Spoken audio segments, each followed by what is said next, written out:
जलजाणवलक्षाणि सावरं लक्षविंशति कृमयो रुद्रसंख्याकां पक्षिणां दशलक्षाणां त्रिंशलक्षाणि पशवा चतुर्लक्षाणि मानवा. हा श्लोक येतो. 9,00,000 प्रकारचे जलचर आहेत म्हणे. किती प्रकारचे? 9,00,000 प्रकारचे. म्हणजे पाण्यामध्ये ॲक्वॅटिक ॲनिमल्स, पाण्यामध्ये जे राहतात लोक, तर मासे असतील. मी एक व्हिडिओ बघत होतो, ते असं जो बायोग्राफी काय म्हणतात त्याला, हां डिस्कवरी टाईपमध्येच एक यूट्यूबला असं चालू होतं लाईव्हमध्ये. तसं आलं ते बघता बघता. 1-2 दिवसापूर्वीची गोष्ट आहे. अक्षरशः ते स्टारफिश, मासे, नुसते माशांचे प्रकार किती असतील माहिती आहे का? लाखो प्रकारचे मासे. मग कसले त्यांचे वेगवेगळे आकार आणि शेप, रंगीबेरंगी त्यांच्यावर वेगळे स्पॉट. कोणाला 5 पाय आहेत, कोणाला 8 पाय आहेत, कोणाला 10 पाय आहेत, आणि कोण गोल आहे, कोणा लंबुळका आहे, कोणा असा आहे. अनेक प्रकारचे मासे त्यामध्ये होते पाण्यामध्ये. आणि काही सापासारखे पण मासे आहेत असे मोठे मोठे. म्हणजे जलजा नवलक्षाणी, 9,00,000 प्रकारचे पाण्यातले जीव आहेत. मग त्याला वेगवेगळी नावं पण आहेत. माशाचे प्रकार झाले वेगळे, आणि त्याच्यामध्ये वेगवेगळे जीव पण आहेत. म्हणजे जलजा नवलक्षाणी, 9,00,000 प्रकारचे नुसते पाण्यातली जीव आहेत वेगवेगळ्या प्रकारचे. सावरम लक्षविंशती, 20,00,000 प्रकारचे स्थावर. स्थावर म्हणजे न हलणारे झाडं. किती प्रकारची झाडं आहेत ती? किती? 20,00,000 प्रकारचे झाडं आहेत. म्हणजे आता आपल्याकडे किती प्रकार आहेत? 200 प्रकार आहेत समजा. हे झाडं 200 प्रकार आपल्याला माहिती आहेत. 1,000 प्रकार माहिती आहेत झाडांचे. 20,00,000 म्हणजे जास्तच झालं हो. आता ते सरकारने पण काय अशी एक डायरी बनवलेली आहे, त्याच्यामध्ये झाडांचे प्रकार वर्गीकरण केलेलं आहे. पण त्यांना सापडले नाही अजून 20,00,000. त्यांच्याकडे जास्तीत जास्त 2,000, 10,000, 20,000, 30,000, 50,000, 1,00,000 असतील. पण 20,00,000 प्रकार शास्त्र बोलतं आहे. 20,00,000 प्रकारचे स्थावर म्हणजे झाडं आहेत. कृमयो रुद्रसंख्यांकाम, 11,00,000 प्रकारची किडे आहेत. किडे लाईटचे किडे आहेत की नाही आपल्याकडे, तसे किडे आहेत बाकी. तर त्याच्यात संख्या किती आहे? 11,00,000 प्रकारचे किडे आहेत. आपल्याला किती ते 100 प्रकारचे किडे माहीत असतील, 200 प्रकारचे किडे माहीत असतील. तर किती किडे आहेत? तसं सावरम लक्षविंशती कृमयो रुद्रसंख्यांकाम पक्षिणाम दशलक्षाणाम, 10,00,000 प्रकारचे पक्षी आहेत. किती? आता आपल्याला किती माहिती आहे बघा? 100, 200, 500, 1000, 2,000, 1,00,000, 10,00,000 प्रकारचे पक्षी आहेत. ते मोबाईलवर बघायला मिळतं बघा. इतकी सुंदर सुंदर पक्षी असतात की आता बघा, मोर आहे. आपल्याला मोर एकच माहिती आहे की निळ्या कलरचा मोर असतो, त्याला पिसारा असतो.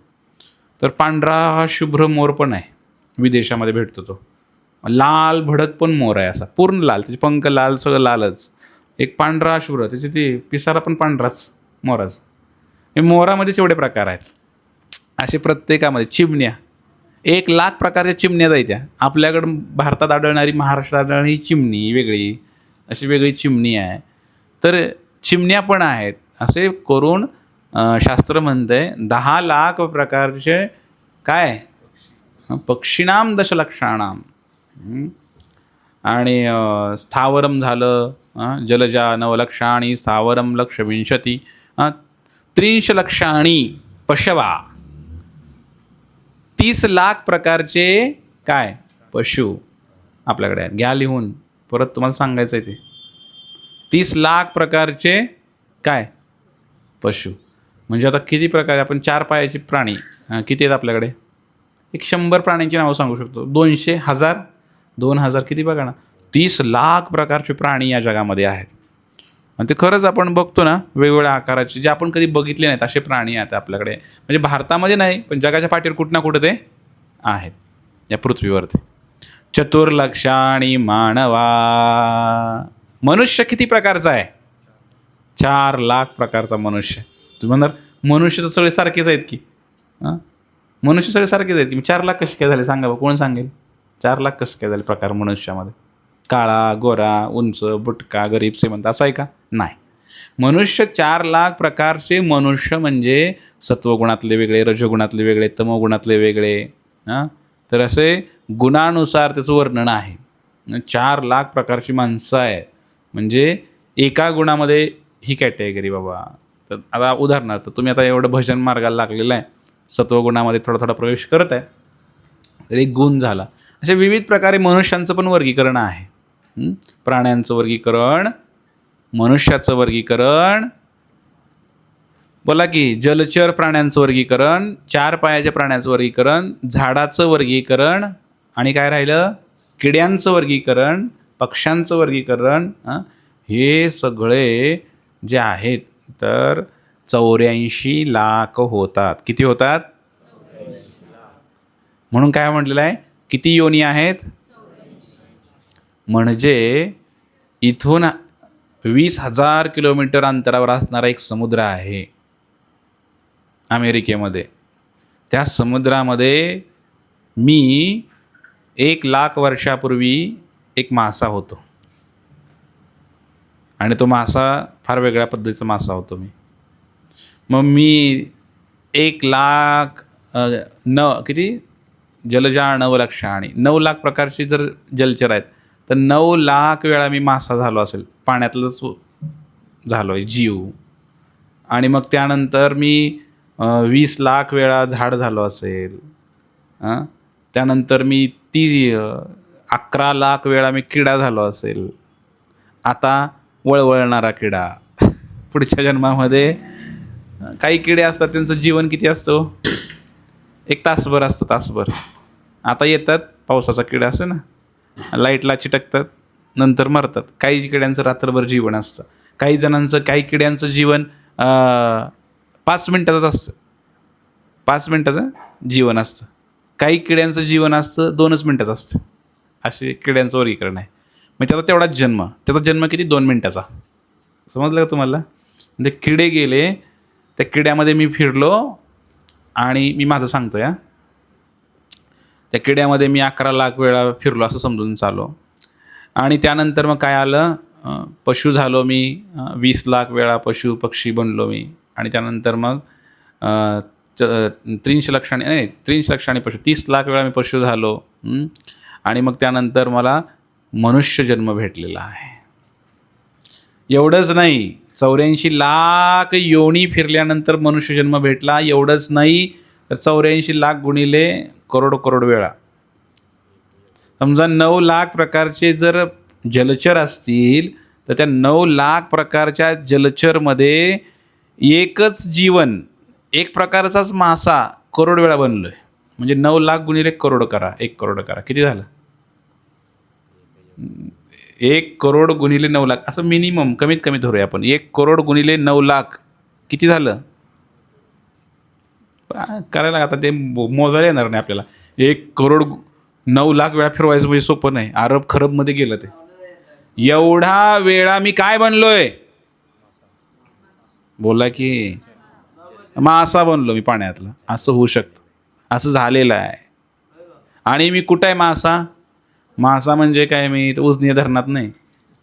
मासा म्हणजे मी कुठं पण असू शकतो. अंटार्क्टिक खंडामध्ये, अमेरिका, युरोप, रशिया, कुठे जगाच्या पाठीवर जेवढे देश आहेत त्यांचे समुद्र आहे. त्या समुद्रामध्ये, कधी नदीमध्ये, कधी ओढ्यामधला मासा, कधी विहिरीतला मासा, कधी तलावातला मासा, कुठे मी फिरलो. आणि मग एक योनी कोटी फेरा, मग लाभला मनुष्य जन्माचा वारा. म्हणजे एका योनीमध्ये करोड वेळा आपण फिरलोय, तो आत्मा फिरलाय, आणि मग आत्ता मनुष्य जन्म लाभलेला आहे. असा जर विचार केला तर खरंच आपल्याला लक्षात येते की अरे काहीच नाही आहे आपण किती फिरलोय, आणि आत्ता किती डिंग हाकतोय आम्ही मोठी, मी आमक्याचा आमका म्हणून. म्हणजे एवढ्या दिवस मी फिरलोय, माझ्या लक्षात नाही आहे की मी एवढं योनीमधनं फरफटत आलेलं आहे, एवढं मला इथं आता आलेलं आहे. आणि म्हणून म्हणले मनुष्याणाम सहस्रेषु. आता इथं असं म्हणलेलं आहे की सहस्रावधी मनुष्यापैकी. तर म्हणण्याची एक भाषा आहे. इथं लक्ष पण म्हटलं असतं, करोड पण म्हटलं असतं. आपण काय म्हणतो, शेकडो, हजारो, अशा हजारो मनुष्यामध्ये. मग एवढं फिरून आल्यानंतर मग मनुष्य जन्म भेटलाय. मग मनुष्य जन्मामध्ये पण सगळ्यांचं भाग्य नाही ना. की सगळे लोक काही चांगल्या मार्गाला येत नाहीत ना. मग मनुष्य जन्मामध्ये आल्यानंतर पण अनेक वेळा फिरलो. नीट लक्ष द्या. मनुष्य जन्मामध्ये आल्यानंतर अनेक वेळा फिरलो. किती वेळा फिरलो मनुष्य जन्मामध्ये? 4 लाख प्रकारचे मनुष्य आहेत, पण फिरलोय किती वेळा? करोड वेळा मनुष्य झाल्याची शक्यता आहे. म्हणजे मागच्या जन्मामध्ये मी स्त्री असेल कदाचित, तर या जन्मामध्ये मी पुरुष आहे. पुढच्या जन्मामध्ये मी अजून स्त्री पुरुष स्त्री पुरुष स्त्री पुरुष असं होत होत होत होत होत किती जन्म गेले माझे मला माहीत नाही. आणि याच्यामध्ये सुद्धा कधी मी गरीब होतो, कधी श्रीमंत होतो. आता मी भारतामध्ये जन्माला आलेलो आहे, त्या महाराष्ट्रामध्ये जन्माला आलो आहे. पण याच्यापूर्वी मी कुठं होतो? उदाहरणार्थ मी मनुष्य होतो. तर मी काय म्हणत होतो त्यावेळेला? वंदे मातरम म्हणत नव्हतो, भारत माता की जय म्हणत नव्हतो. काय म्हणत होतो? पाकिस्तान जिंदाबाद. मी मागच्या जन्मामध्ये असू शकतंय असं, समजलं का तुम्हाला? मग मी कधी कधी अमेरिकेमध्ये होतो. अमेरिका माझा देश आहे. माझ्या देशावर माझं प्रेम आहे. माझ्या देशातल्या सर्व बंधू आणि भगिनी काय असते पुढं ते सगळं असं म्हटलं असाल तुम्ही काहीतरी शाळेमध्ये. म्हणजे आम्ही कुठे आहोत हे आता एक भ्रम तयार झाला आहे आमच्याकडे असा की हे घर माझं, ह्याच्यामध्ये मी आणि मग माझं आयुष्य, माझा हा मुलगा, माझी बायको, हे सगळं खोटं आहे. हा भ्रम आहे, भ्रम. मी कुठंतरी आता मुंगी आहे समजा. कुठं आहे मुंगी आहे आता? एक मुंगी आत्ता या परिस्थितीमध्ये, या वेळेला, या क्षणाला एक मुंगी आहे, काळी मुंगी आहे, काळी मुंगी. आणि ही मुंगी कुठं तरी 7 समुद्राच्या पलीकडं एका डोंगरामध्ये, एका वारुळामध्ये ती मुंगी बसलेली आहे. काळ्या कलरची मुंगी आहे. तिला बी जीव आहे, तिला बी आत्मा आहे. आणि ती मुंगी आता महिममध्ये जन्म घेणार आहे थोड्याच दिवसाने. का? कारण त्या ठिकाणी तिथे कोणतरी हरे कृष्णावाले कीर्तन करत आहेत आणि ते मुंगीच्या कानावर पडलं. आणि ते मुंगीने कीर्तन ऐकलं किंवा कुठंतरी भक्त होते, त्यांचं काहीतरी उष्ट, त्यांच्या ताटातलं पदार्थ काहीतरी राहिला होता, ते उष्ट त्या मुंगीने खाल्लं. आणि ती मुंगी आता जन्म घेणार आहे महिममध्ये आपल्या एका भक्ताच्या घरी. माहिती आहे का तुम्हाला तो भक्त कोण आहे? विजय प्रभू. काय मी कसं बोलतो?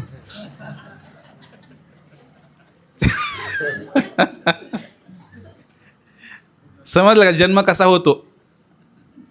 ती मुंगी आता इथं कोणाच्या घरी जन्म घेणार आहे कारण तिने प्रसाद खाल्लेला आहे हरे कृष्णाचा. अमेरिकेमध्ये कुठंतरी खाल्लेला आहे किंवा कीर्तन ऐकलेलं आहे. समजलं का कृपा कशी होते? संतांची कृपा कशी होते. म्हणून संतांनी असं फिरलं पाहिजे कृपा करण्यासाठी. बुडती हे जन न देखवे डोळा.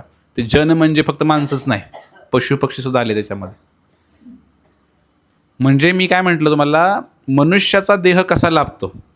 मनुष्याचा देह असं फिरून फिरून आल्यानंतर लाभतो. आणि त्यात पण चांगला देह मिळण्याची काय गॅरंटी नाही. काही मनुष्य असे आहेत, तुमच्या माहितीसाठी, आपल्याला माणसं म्हटलं की भारतातली माणसंच आठवणार आपल्याला. सरळ चालणारी, कपडे घातलेले, कपाळात टिळा लावलेला आहे, असं गळ्यात काय तर माळ आहे, पॅन्ट शर्ट घातलेलं आहे, साडी घातलेल्या स्त्री आहेत, एवढंच तुम्हाला दिसणार. बरोबर आहे का? पण जर तुम्ही जगाचा अभ्यास केला, जगामध्ये असे काही देश आहेत तिकडे कपडेच घालत नाहीत लोक. त्यांना कपडे म्हणजे काय हे माहीत नाही. आणि ते लोक आदिवासी आहेत. काही लोक आदिवासी आहेत. काही लोक असं काहीतरी झाडाचं करून वल्कल वस्त्रासारखं असं काहीतरी घालतायत. काही लोकांना जेवायला काय असतं हेच माहीत नाही. मनुष्य जन्म लागला आहे त्यांचा, मनुष्य जन्म झाला आहे त्यांचा पृथ्वीवरती. कुठं आहे माहिती आहे का? आफ्रिकेच्या ॲमेझॉनच्या खोऱ्यामध्ये ते आहेत. असं जंगल आहे की एकदा घुसलं तर घुसलंच, परत बाहेर निघणेच नाही. भयानक जंगल आहे. आणि त्यामध्ये ते जन्म झाला आहे त्यांचा एका घरामध्ये. आत्ता सध्याला तिथं आहे, त्याचा विचार करा तुम्ही. आणि तो व्यक्ती मनुष्य जन्म भेटला आहे, पण त्याला खात्यात काय हे माहीत नाही. तो काय खातो माहिती आहे का? असं कच्चंच बेडकं खातो, उचलून मासे असे खातो, भाजत नाही त्याला. आज मितीला अशी लोक या जगात आहेत की त्यांना जगच माहीत नाही आहे कुठं आहे ते. जगाशी त्यांचा संपर्कच नाही आहे. पण तिकडं सुद्धा आमचे काही हरे कृष्णा भक्त पोचलेत कीर्तन करत करत करत. मग काय होणार, त्या व्यक्तीचा, त्या आदिवासी व्यक्तीचा जन्म पुढच्या वेळेस कुठंतरी भक्ताच्या घरामध्ये भारतामध्ये होण्याची दाट शक्यता आहे. आलं का लक्षात तुमच्या? म्हणजे मनुष्यामध्ये पण प्रकार आहे. आणि काही लोक असे आहेत ना, त्यांना असे काही देश जगाच्या पाठीवर आहेत, एकतर खायचं माहीत नाही काय खायचं, राहायचं कसं काय माहीत नाही. काही लोक प्राण्यासारखेच राहतात, प्राण्यासारखंच खातात. त्यांना काही काही ठिकाणी परिवार नाही आहेत, कुटुंब नाही आहे, ते स्त्री पुरुष भेद माहीत नाही त्यांना काय आहे ते. असे विचित्र राहणारे लोक असं आहे जगाच्या पाठीवर आज पण आहेत मंडळीनं. यांना मनुष्य म्हणायचं गाव. नियमाने मनुष्य आहेत, मनुष्याचा 2 हात 2 पाय आहे, पण वागणं मनुष्यासारखं नाही. असे लोक पण या जगाच्या पाठीवर आहेत. आणि मग काय झालं, पण चांगली गोष्ट आहे, मनुष्याचा जन्म भेटलेला आहे. मग काय होतं, असे लाखो 4 लाख प्रकारचे मनुष्य आहेत. आणि याच्यामध्ये पुन्हा पुन्हा पुन्हा पुन्हा पुढं पुढं पुढं जाऊ शकतात ते मनुष्य. असं तर काय चीनमध्ये लोक आहेत. चीनमध्ये गेला का तुम्ही कधी? चीनमध्ये, भारता शेजारी एक देश आहे चीन. त्या चीनमध्ये लोक कशी राहतात, तिथं पण काही देशामध्ये तर देव काय असतो हेच माहीत नाही आहे, किंवा ते देव वगैरे काय मानतच नाही ते. असे पण काही लोक आहेत. आणि फक्त काम करायचं, कष्ट करायचं आणि भौतिक प्रगती करायची. आणि खायचं काय, चीनमध्ये आज पण एवढं प्रगत देश आहे, परंतु सात्विकता काय असते ज्यांना माहीत नाही आहे. म्हणजे सात्विकता काय आहे चीनमधल्या लोकांना अजिबात माहीत नाही. खातात काय माहिती आहे का चीनमधले लोक? मुंग्या खातात, किडे खातात, बेडकं खातात, साप खातात. बेडकांना असं फ्राय करायचं, तव्यामध्ये भाजायचं का चुलीमध्ये भाजायचं, आणि किंवा साप घ्यायचा, त्याचे तुकडे करायचे सापाचे आणि पातेल्यात शिजू घालायचे, त्याचं सूप तयार करायचं सापाचं रस्सा, आणि तो प्यायचा. परत 2 पाव घ्यायचे मैद्याचे, त्या 2 पावाच्यामध्ये मुंग्या भरायच्या, असं मुंग्याची चटणी करायची, लाल मुंग्याची लाल चटणी, काळ्या मुंग्याची काळी चटणी, आणि त्याची लावायची त्या पावाला सॉस लावल्यासारखी, आणि मग ते पाव खायचा. त्याला अँट ब्रेड म्हणायचं. पाली असतं, पाली अशा जसं मार्केटमध्ये असं कसं आपल्याकडे बसतात ना विकायला मासे वगैरे, तसं पाली, खेकडे. आपल्याकडे खेकडे मिळतात, मासे मिळतात विकायला असं. तर त्यांच्याकडे काय भेटतं, तर असं पाली, उंदरं खातात ते मस्तपैकी. तर उंदराच्या पण वेगवेगळ्या प्रकारच्या भाज्या असतात. तर असं तुम्ही बघू शकता यूट्यूबला, मी काही खोटं नाही बोलत आहे. तर ते काय करतात, अशा प्रकारे वेगवेगळे पदार्थ ते खात असतात. मग ही जी मनुष्य आहेत ती 4 लाखमधला एक प्रकार हा, म्हणजे त्याची चेतना अजून सुधारलेली नाही. मग त्याच्यापेक्षा बरे काय लोक आहेत, तर मग भारतातले लोक बरेच म्हणायचे त्यापेक्षा सात्विक लोक आहेत. कमीत कमी ते मासे खातात, कोंबड्या खातात, आणि त्यांच्यापेक्षाही चांगले लोक जे खातच नाहीत ते अजून चांगले आहेत. जे खातच नाहीत, मांसाहारच करत नाही, ते अजून चांगले झाले. तर अशा प्रकारे हे 4 लाख प्रकारे मनुष्याचं वर्गीकरण आहे. मनुष्य जन्म भेटला म्हणजे काय सफल झाला असं नाही. मनुष्य जन्म भेटल्यानंतर पण त्याच्यामध्ये जर भक्ती मार्गामध्ये आला तर श्रेष्ठता आहे. बरं ते जाऊ दे, त्याच्या अगोदर अध्यात्मात येऊ दे त्याला आधी. अध्यात्मामध्ये बी लय गोंधळ आहे. पहिलं ज्ञानी बनतोय, ज्ञान घेतोय, मग त्यात परमात्मा, ब्रह्मज्योती, प्रकाशावर ध्यान करणारा, निराकारवादी, निर्गुणवादी, ह्यात आणि सगळं गडबड आहे. ह्यातनं पण बाहेर पडावं लागतंय आणि शुद्ध भक्ती मिळावी लागते. भगवंत कोण आहे समजावं लागतं. आणि प्रेममयी अतिशय मनामध्ये काही न ठेवता येताना एक तुळशीचं पत्र आणि एक फूल घेऊन येतो, भगवंताच्या चरणी अर्पण करतो आणि ह्याची दाणा दे गा देवा तुझा विसरण व्हावा असं म्हणतो. हा व्यक्ती सगळ्यात श्रेष्ठ आहे. आणि हे आपल्याला भेटलंय म्हणून मी नेहमी म्हणतो की आपण किती श्रेष्ठ आहे. अहंकार नाही, पण म्हणायला काही हरकत नाही की आपण किती महान आहे. आपल्याला त्याची किंमत नाही आहे. आपल्याला वाटते काय हरे कृष्ण हरे राम पांडुरंग विठ्ठल काय सगळं काय सोपंच आहे. पण हे एवढं सोपं नाही भेटणं. भगवंताने आपल्याला, आता अधिक मास चालू आहे बरोबर आहे की नाही. जगाच्या पाठीवर किती लोकांना माहिती आहे अधिक मास चालू आहे. आता बरेच जण पालन करत नाही. कोणी दिवाळपण करतंय, कोणी काय अधिक मासामध्ये सुद्धा मांसाहार करतायत, अधिक मासामध्ये सुद्धा कामं करतायत, गाड्या खरेदी विक्री करतायत, बरंच काही चालू आहे. पण जो भक्त आहे तो तसं करत नाही आहे. अधिक मासामध्ये भरपूर वेळ भगवंताला देतोय, तीर्थयात्रा करतोय, स्नान करायला जातोय, उपवास करतोय. आज एकादशी आहे, अधिक मास महिन्यामधली एकादशी आहे. किती पवित्र एकादशी आहे आजची. हां, तर ही जी एकादशी आहे, ही एकादशी किती लोकांनी पकडलेली आहे? सगळेच पकडू शकले नाहीत ना, कारण त्यांच्या नशिबात ते बहुधा सुकृतांची जोडी म्हणून विठ्ठला आवडी. हे सगळ्यांसाठी नाही आहे हा मार्ग. आणि जर भेटलाय तुम्हाला तर तुम्ही फार महान आहात. तुम्ही हरे कृष्ण म्हणताय, एकादशी करताय, प्रसाद ग्रहण करताय, 100% हां, असं काही म्हणायला हरकत नाही हा जन्म अखेरचा, असं काही म्हणायला हरकत नाही. जर पूर्णपणाला लावून जर भक्ती करत असाल, कदाचित हा शेवटचा जन्म आपला असू शकतो. पण मनुष्यामध्ये किती प्रकार आहेत हे मला तुम्हाला सांगायचं होतं. मनुष्याणाम सहस्रेषु, हे हजारो प्रकारचे लोक असे आहेत जे अध्यात्मामध्ये आले, सिद्धी प्राप्त करण्याचा प्रयत्न करतायत. त्यांच्यामध्ये एखादा व्यक्तीच मला जाणण्याचा प्रयत्न करतो, तत्वाने जाणण्याचा प्रयत्न करतो. जन्म मृत्यू जरा व्याधी दुःख दोषाणुदर्शनम. तर हे सगळ्यांचं आहेच, त्याची चर्चा होईल आता. पण भगवंत काय म्हणतायत, त्यक्त्वा देहम पुनर्जन्म न विद्यते. तर पुनर्जन्म जर नाही पाहिजे, पुन्हा जन्म नाही घ्यायचा आहे, तर काय करावं लागेल? भगवंतांचं भजन जोरदार करावं लागेल. हरे कृष्ण कृष्ण कृष्ण हरे हरे, हरे राम. वृंदावनामध्ये यमुना नदी आहे आणि यमुना नदीमध्ये कालिया नाग येतो, सर्वांना माहिती आहे. हजारो फणांचा हा नाग आहे आणि त्याच्याकडे भरपूर विष आहे. तसा तो राक्षस वृत्तीचा राक्षसच होता. या कालिया नागाला भगवंताने डोक्यावर नृत्य केलं, त्याचं दमन केलं. मारलं तर नाही, पण नाचले भगवंत डोक्यावरती. भगवंतांचे श्रीकृष्णांचे चरण त्या नागाच्या डोक्यावर उमटलेले आहेत, कालिया नागाच्या. आणि मग ते नाचत होता त्यावेळेला त्याच्या बायका बाहेर आल्या, नागपत्न्या बाहेर आल्या त्या यमुनेमधनं. आणि त्यांनी प्रार्थना केली भगवंतांकडे. भगवंतांना त्यांनी प्रश्न विचारला, माझ्या नवऱ्याने काय पुण्य केलेलं आहे? माझ्या नवऱ्याने काय पुण्य केले की जेणेकरून त्याचे चरण डोक्यावरती धारण केलेले आहे तिथे? तर कसं काय, असं कसं काय घडलं? तुमचे चरण मोठ्या मोठ्या ऋषींनासुद्धा प्राप्त होत नाहीत आणि इथे तर तुमचे चरण या कालियाच्या डोक्यावर पडले, म्हणजे कालिया किती श्रेष्ठ झाला. असं काय पुण्य केलं होतं माझ्या नवऱ्याने की त्याला हे भेटलं सौभाग्य? असा प्रश्न या नागपत्न्या भगवान श्रीकृष्णांना विचारतात आणि मग भगवंत उत्तरही देतात.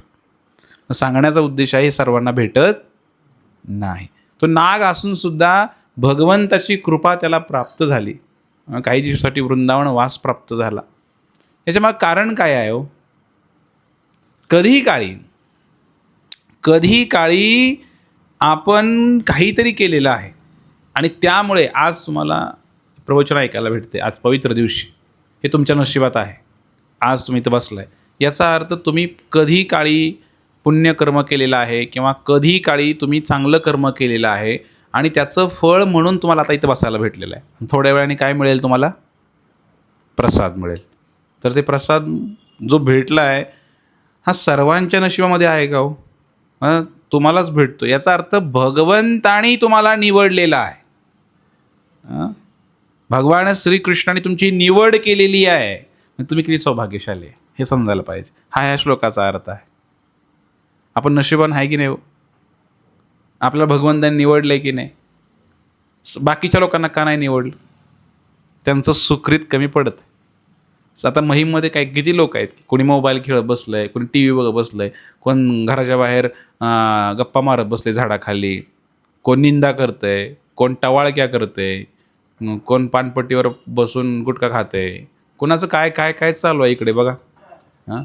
कोण शेतामध्ये काम करतं आहे, कोणीतरी आत्ता पाणी धरतं आहे, काहीतरी करत आहे. कोण राजकारणाच्या गप्पा मारत बसलेला आहे, कोण भांडण चालू आहे कोणाच्या घरी, कोणतं भांडणं करत आहे. पण ते तुम्ही किती नशिबान आहे की तुम्हाला इथे बसायला भेटलं. कारण का सांगा? भगवंतानी तुम्हाला निवडलंय. कुणी निवडलंय?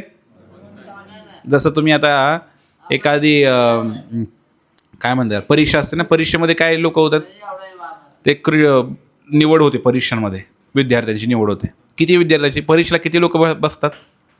10 लाख लोक बसतात. आता नीटची परीक्षा झाली ना, पण नीट नाही झाली हो. नीटची परीक्षा नीट नाही झाली, गडबड झाली त्यामध्ये. ती परीक्षा दिली आणि त्या परीक्षेमध्ये काय झालं, पेपरच फोडला गेला पेपर. तर 10 लाख लोक, 20 लाख लोक परीक्षेला बसते आणि जागा किती आहे त्या? 1000 जागा आहे त्या. म्हणजे 10 लाख लोकांनी पेपर द्यायचा, पण घेणारे 1000 समजा. म्हणजे त्या 1000 लोकांना निवडलेलं आहे. कुणी निवडले? त्या सरकारने निवडलेलं आहे, कॉलेजने निवडलेलं आहे. कारण ते हुशार आहेत. कारण काय आहे? ते हुशार आहेत. मग भगवंतानी तुम्हाला निवडले आज इथं, म्हणजे तुम्ही कोण आहे? हुशार आहे. येथे पाहिजे जातीचे येड्या गाबळ्याचं काम नाही. समजलं का? म्हणजे भगवंतानी तुमच्या नशिबात आज लिहिले प्रसाद भेटणार आहे, तुमच्याकडनं एकादशी होणार आहे, तुम्हाला काहीतरी कानावर 4 शब्द पडणार आहेत. आलं आहे का लक्षात तुमच्या? आता बघा, तुमच्या घरामध्ये माणसं किती आहेत? 2 आहेत समजा. तुम्ही पती पत्नी आहे समजा आणि मुलं पण आहे समजा, अजून 2 मुलं आहेत, 4 जण आहे. मग त्या 4 पैकी इथं किती जण आलेत? समजा 1 जण आला आहे. याचा अर्थ त्या 4 मध्ये पण भगवंतानी तुम्हाला निवडलेला आहे. आलं लक्षात? हे कोणी निवडलं आहे? आणि तुम्ही एकटेच इकडं सत्संगामध्ये आलेला आहात. याच्यावरून हे समजतंय की आपण विशेष काहीतरी कर्म केलेलं आहे पूर्वजन्मामध्ये, म्हणून आपल्याला आता हे भेटत आहे. पण याच्या पलीकडे काय आहे का? श्लोक संख्या 2 7व्या अध्यायातले भगवंत म्हटले, हे अर्जुना, मी जे ज्ञान तुला देत आहे किंवा दिलेलं आहे, याच्या पलीकडं काही सुद्धा नाही. याच्या पलीकडे काहीच नाही. तुम्ही विचार करू नका की अजून काय असतंय का हो सुखी होण्यासाठी, भगवत प्राप्तीसाठी काही आहे का मार्ग? डोक्यात सुद्धा आणू नका. समजा एखादा मार्ग, एखादा व्यक्ती आता भजनाला लागलेला आहे, आता हरे कृष्णा करत आहे, समजा तुम्ही आता सत्संगला येत आहे आणि तुम्हाला काय झालं, कधीतरी आजारीच पडला तुम्ही. मग आजारी पडला, भरपूर दवाखाना केला आणि काही नीटच होईना. आणि नीट होईना, मग काय आयुर्वेदिक केलं, ॲलोपॅथी, होमिओपॅथी सगळं केलं, भरपूर केलं, काय झाडपाल्याची औषधं केली, पण काय आजारच बरा होईना. मग शेजारची एक माताजी आली आणि म्हटली, तिला तुम्ही सांगितलं, काय होईना बघा, किती दिवस झालं बघा, काय आजारातनं काय बाहेरच निघाना बघा, काय झालं, सगळं औषधं केलं, सगळं केलं. मग ती काय म्हणती माहिती आहे का हळूच? ती म्हणती, मग ती देवाचं केलं का तुम्ही? ते हरे कृष्णात गेल्यापासून तुम्ही म्हणते मसोबाला नारळ फोडत नाही, काय नाही, मसोबाच लागला असेल बघ असं समजलं का तुम्हाला? म्हणजे ही दुसऱ्या श्लोकाचा अर्थ आहे की तुमच्या मनामध्ये लगेच येऊ शकतं की बाबा खरंच आहे राव. आता माणसाची काय आशा आहे का? संपली का हो? ती काय म्हणा, खरंच राव सगळं केलं, फरक नाही पडला, म्हणजे नेमकाच मसोबाच लागला आता. आणि मग काय करू आपण, मसोबाचं काहीतरी एखादं बकरं कापा त्याला, किंवा कोंबडं कापा, आणि मग असं काहीतरी करा. म्हणजे सांगण्याचा उद्देश काय झाला, किंवा कुठल्या तर देवरेषाकडे जावा, काहीतरी बघा, काय झालंय का बघा, हे असे विचार मनामध्ये येतात. पण भगवंत काय म्हटले, अहो याच्या पलीकडे काही नाहीच आहे. तुम्ही हे जे मार्ग स्वीकारलाय ना, हा 100% आहे. मारे कृष्ण राखे कृष्ण मारे के. ज्याला कृष्ण तारी त्याला कोण मारी, ज्याला कृष्ण मारी त्याला कोण तारी. भगवंताची सत्ता आहे. हां, त्या मसोबाला जिता ठेवायचा का मारायचा कोण ठरवणार आहे? श्रीकृष्णच ठरवणार आहेत. आलं का लक्षात तुमच्या? पण ते आपण इतकं घाबरतो कारण आपल्या मनामध्ये हे भिडलेलं असते सगळं, मनामध्ये सगळं भिनलेलं आहे. सर्वांचा बा विठोबा आहे ना, तर मग घाबरायची काय गरज आहे? मग हे याच्या पलीकडं काही नाही आहे. लोकांना म्हणतात की नाहीतर वेगळं काहीतरी सांगा. वेगळं काहीच नाही, फक्त तुम्ही भगवंताचं नामस्मरण करा. हरे कृष्ण कृष्ण कृष्ण हरे हरे. तर गौतम बुद्ध, त्याचं नाव सिद्धार्थ आदी, याचा जन्म झाला. फार मोठ्या राजाच्या घरामध्ये राजकुमार म्हणून जन्म झाला होता. आणि हा मुलगा त्याच्या वडिलांनी ठरवलं की या मुलाला नशीब त्याचं बघितलं.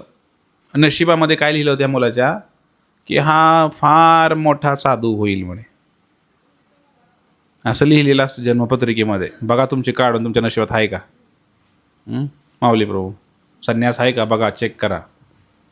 कुंडलीमध्ये लिहिलं आहे का तुमच्या संन्यास वगैरे? काय नाही लिहिलं. दुर्भाग्यशाली मनुष्य तुम्ही, दुर्दैव तुमचं. तर पत्रिकेमध्ये बघितलं, सांगितलं की बाबा हा फार मोठा महान व्यक्ती होईल आणि त्यागी वैरागी पुरुष होईल असं लिहिलं होतं.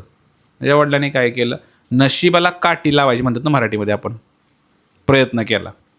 त्याने काय केलं, म्हणले असं जर होणार असेल, वैराग्य कधी उत्पन्न होतं? समाजामध्ये गेला, लोकांचं कष्ट पाहिलं की मग वैराग्य उत्पन्न होतं. म्हणून त्याला दुःखाची जाणीवच त्याला होऊ द्यायची नाही. दुःख काय असतं संसारातलं हे त्याला माहीतच होऊ द्यायचं नाही, असं वडिलांनी ठरवलं. आणि वडिलांनी काय केलं, त्याला महालामध्ये ठेवला. अशा सुंदर महालामध्ये ठेवला की जिकडे बाहेरच्या लोकांचं दर्शनच होणार नाही त्याला. तर बाहेर काय चाललंय त्याचं दर्शनच नाही होणार. मग त्याला आई, वडील आणि चांगली चांगली लोकच दाखवायची त्याला, फक्त दुसरं कोणी दाखवायचं नाही आहे. असं वडिलांनी केला प्रयोग. आणि मग शेवटी काय झालं, एके दिवशी ही योजना होती भगवंताची. ते आपल्या राज्यामध्ये फिरायला गेले. आणि मग फिरायला गेल्यानंतर त्यांना त्यांच्या राज्यामध्ये काही लोक दिसले. पहिला व्यक्ती दिसला, दुखतंय ओरडत होता. त्याचे गुडघे दुखत असतील, काय दुखत असेल, कंबर दुखत असेल, डोकं दुखत असेल, फार आजाराने त्रासला होता. मग त्यांनी पाहिलं, त्या राजकुमाराने पाहिलं की म्हणले, अरे हे काय प्रकार आहे, ह्या व्यक्तीला किती त्रास होतोय म्हणले, हे असं कसं काय, ह्याला असं काय भोगावं लागतंय, ह्याने काय केलंय असं याच्यामुळे ह्याला असं भोगावं लागलं. त्याला प्रश्न पडला आणि त्याला वाईट वाटायला लागलं, अरे या व्यक्तीसाठी काहीतरी करावं. मग एक दुसरा व्यक्ती ज्याने बघितला, तो मरायला लागला होता आणि इतका ओरडत होता, अयो बाबो म्हणत म्हणत म्हणत म्हणत मेला. आणि त्या मुलाने पाहिलं, अरे बाबा हे काय चाललंय, किती त्रास आहे. ते पाहिल्यानंतर त्यांना कसं तरी झालं. मग तिसरा एक व्यक्ती ज्याने पाहिला, की एक मुलगा होता, तो जन्माला आला होता, इतका रडत होता, आईच्या गर्भातून जस्ट बाहेर आलेला मुलगा पाहिला त्याने. तो व्यक्ती पण रडत होता. त्यांना वाटलं का रडतोय मुलगा, किती त्रास होतो त्या मुलाला. ॲक्च्युली किती त्रास आहे की नाही हो, खरं सांगा.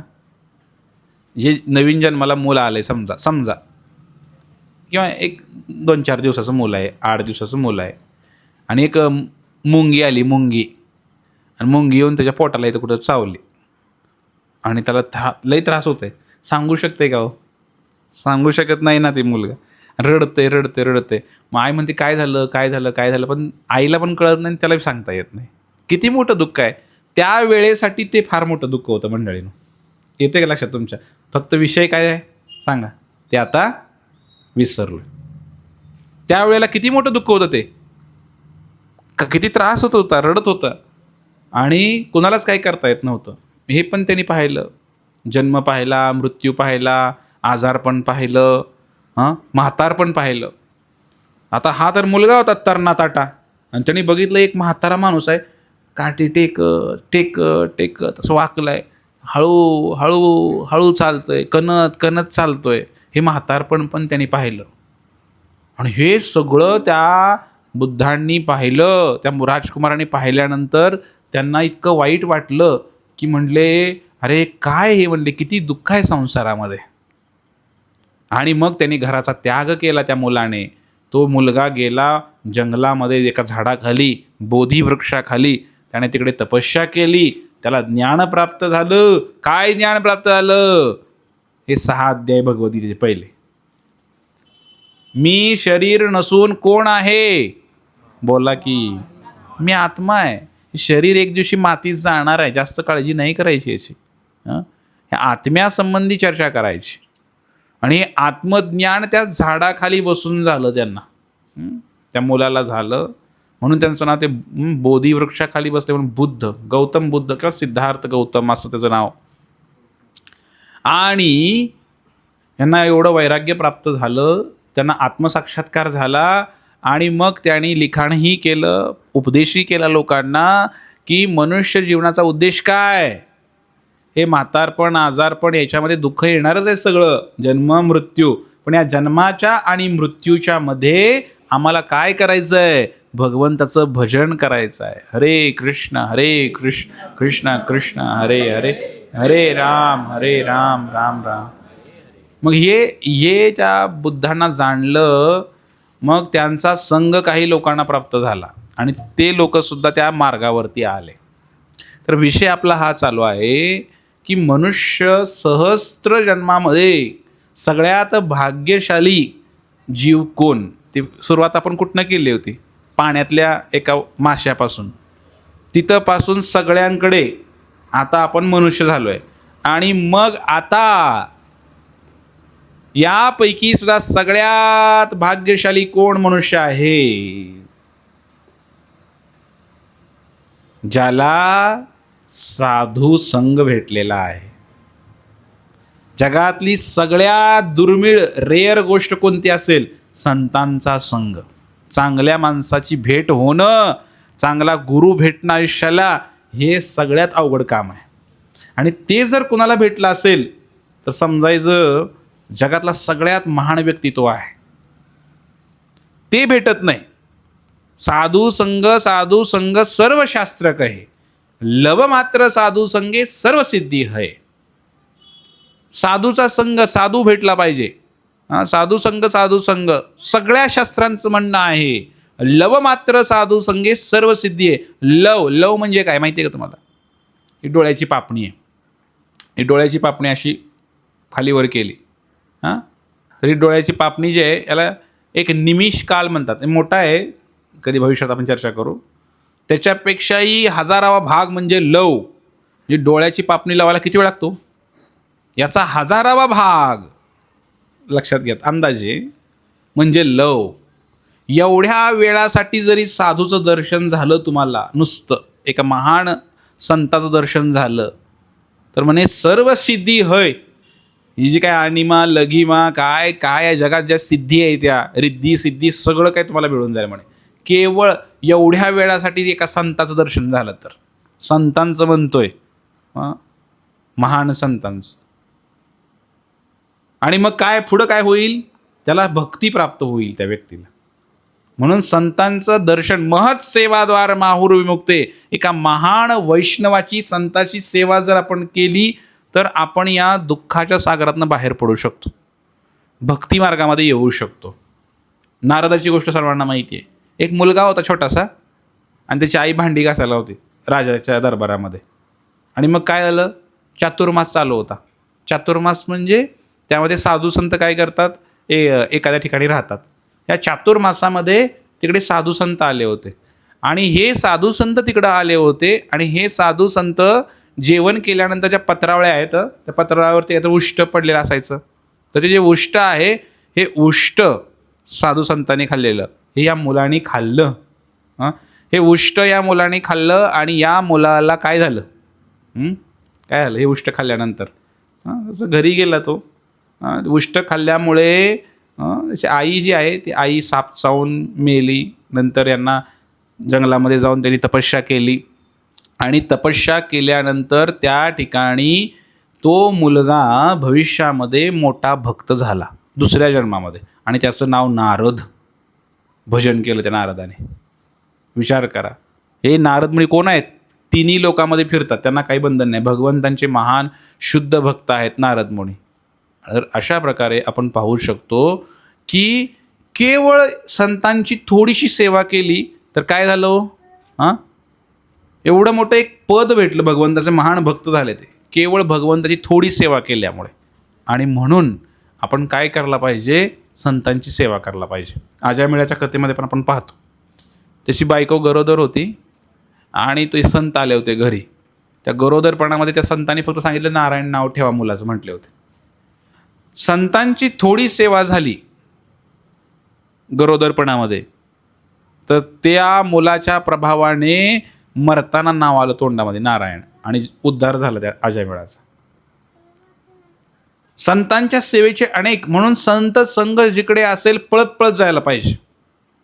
जसं एखादी काय ॲडव्हर्टाईज येते ना की sale sale sale sale, bumper धमाका, दिवाळी निमित्त 2वर 3 फ्री, 2वर 3 फ्री, 1वर 1 फ्री. आणि मग ती गाडी रिक्षा फिरवतात, आणि रिक्षा फिरवली काय होतं मग, सगळे लोक विशेष करून महिला मंडळ त्यामध्ये 1वर 1 साडी फ्री किंवा 1वर 2 साड्या फ्री, चला मॉल लागलाय, सेल लागलाय, सगळे तिकडे धावत जातात, पळत जातात. अगदी याचप्रमाणे जर तुम्हाला कुठं कळालं की संत आलेले आहेत, महान लोक आलेले आहेत, तर सगळी कामं सोडून तिकडं पळत गेलं पाहिजे. झाले संतांचे दर्शन. आता काय शिल्लक राहिलो, महान संतांचं ज्या वेळेला दर्शन होतं तर त्यावेळेला आपण काय करायला पाहिजे. या ठिकाणी आता संतांचं काय सांगितलं, 3 गोष्टी सांगितलेल्या आहेत. कोणत्या कोणत्या बोला. उच्छिष्ट, दुसरं काय, धुतलेलं जल आणि उच्छिष्ट उष्ट. तर संत संघाचा फार महिमा आहे. तर आपण अशा प्रकारे हा श्लोक पाहिलेला आहे.